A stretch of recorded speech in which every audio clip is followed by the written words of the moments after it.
Okolie shows his power, shows his class, and shows that he really is the real thing at Cruiserweight. He's just added the Commonwealth title that he once held and relinquished to his British title, and that three-punch combination was enough to just destroy Wadi Camacho.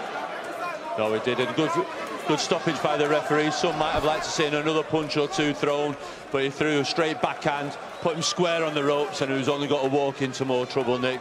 Good call by the referee. And will Miss Banks become a lucky omen for Lawrence Okolie for future fights? I'm impressed you remembered who it was. I bet you've got all her albums, haven't you? Here, let's meet right here. It's 12-0. Well, he's now 12-0 with 9 KOs. Lawrence the Sauce Okolie. The commentators for the Zone broadcast over here in the States, they was not happy with the entrance singer of Lawrence Okolie. And turns out, I found out on Twitter that that's his missus. Oh, look, Dylan Whyte is ringside. Now, you know, he been talking some shit about... Now, okay, first and foremost. Lawrence Okolie versus Dylan Whyte is not happening anytime soon. Eddie Hearn, who I talked to last week here in Philly, right now it's 4:32 p.m. Eastern Standard Time, Saturday, March the 23rd, 2019. Last week, Matchroom's card was here in Philly with... let's get you some highlights. Headlined by Tevin Farmer versus John O'Carroll. So at the post-fight, I was asking him, well, you know, what's going on with the sauce? And, of course, he talked about this fight right here against Wadi Camacho, and what was that, third-round stoppage? And basically saying that he wants Lawrence Okolie to fight Dennis Lebedev for that WBA title. But the WBA has just ordered Dennis Lebedev to fight, Alexander Usyk to fight Dennis Lebedev to unify that weird WBA multi-belt bullshit situation that they have, where you have Alexander Usyk, who is the WBA Super World Champion, and then you have, hold up, let me pull it up. You have Bubet Shumanev, who's the WBA World Champion. Then you have Dorticos versus Tabiti, who will be fighting to be mandatory.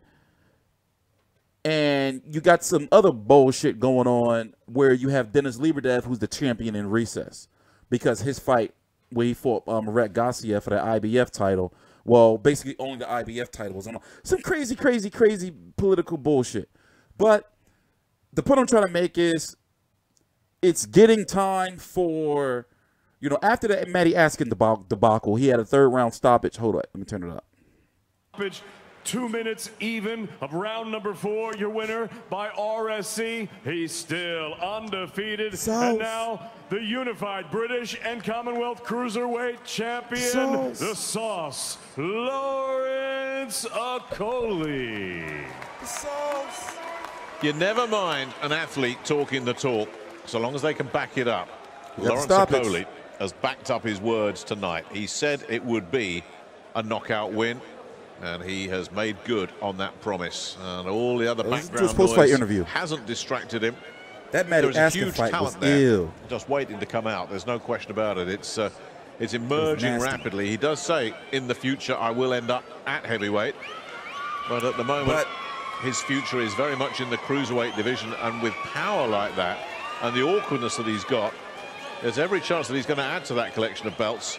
I mean, with his high ranking, you know. No, there is. He needs to move up to the European scene. The world scene is he's not ready for any of them world fighters yet, or the world stage. I don't think he's ready for Lebedev. Move up to the European, get a European title fight, couple defenses of that, and let the likes of like Gassiev and Usyk and Dorticus all move on before he makes an assault on the world title scene. That's a nice assessment. I don't think he can hang with Murat Gassiev, not yet. Andrew, even Yunier Dorticos versus Andrew Tabiti, a fight that I'm very looking forward to, taking place in the World Boxing Super Series tournament for the cruiserweight division. Again,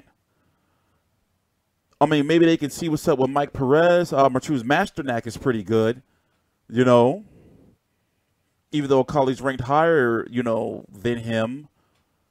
But, you know, he's still got some things to work on. And as far as him versus Dylan Whyte, they need to dead that talk. That's not, you know, you know, like happening. He's nowhere near ready for that, and they would not do that to him. His management team would not do that to him. He's going to do a post-fight interview. Come on, let's listen to the sauce. All right, here we go. That you've got to entertain as well. He's put on a bit of a show tonight, and that's why he's walking out with all those belts. Just checking himself in the mirror there as well. Let's go listen in.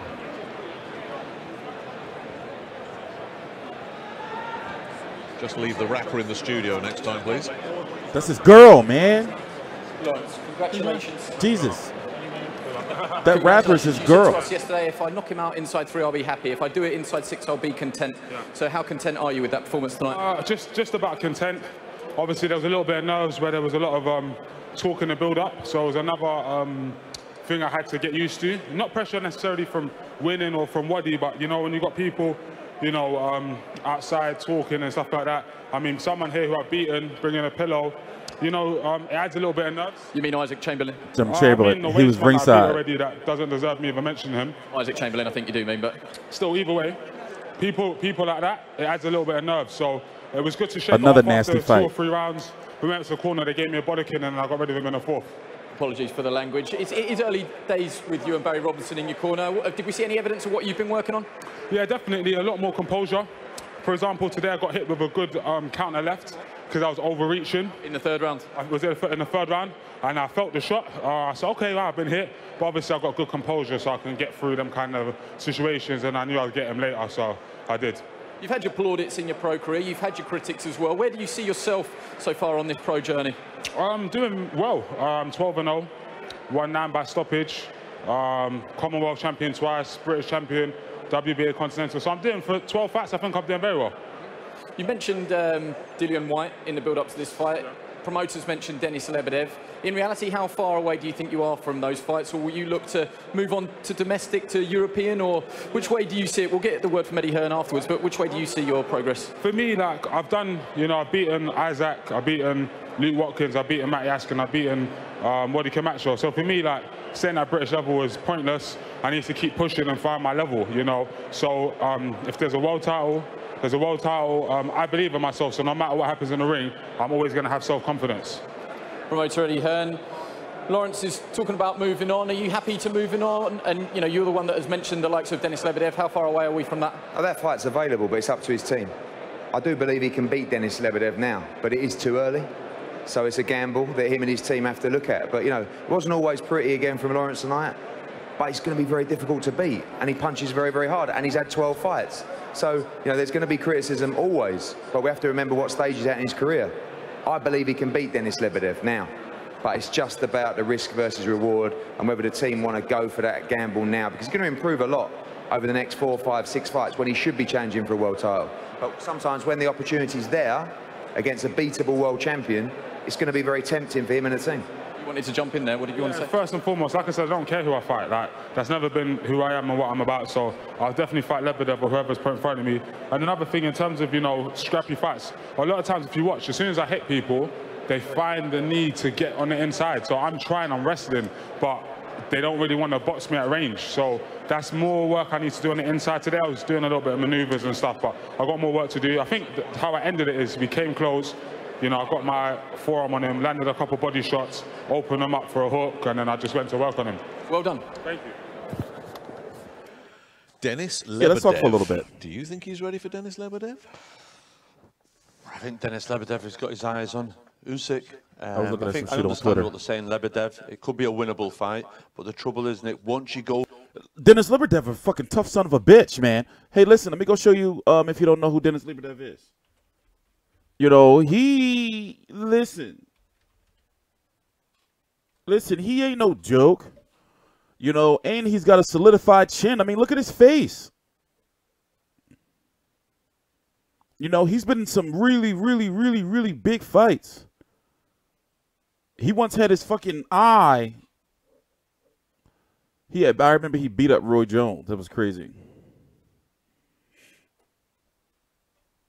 It's a huge, huge step up. And you can tell Eddie is apprehensive. You know, he's like, you know, I don't know. You know, like the fight is there, but you know, I don't know. Like if he does it though, That's a lot of credit right there. That's a lot of credit.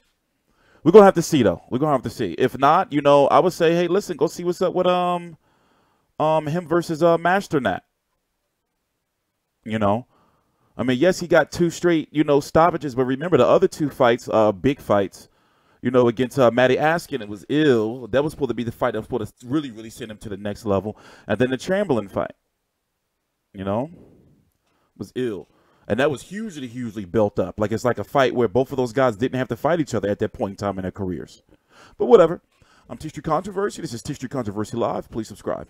Oh, also, we have a store that's based in the UK, even though we ship all over the world. The link is right down below in the description box. We finally have a merch store, and yes, the revenue from the merch store is going to go to make sure that, not to me, trust me, I don't want the money. I want to make sure that we keep advancing, giving you guys everything that you need in regards to making sure I'm able to cover these fights without, you know, any issue or getting my channel copyrighted or shut down or whatever. Please subscribe. Check out the merch store. The link is right down below in the description box.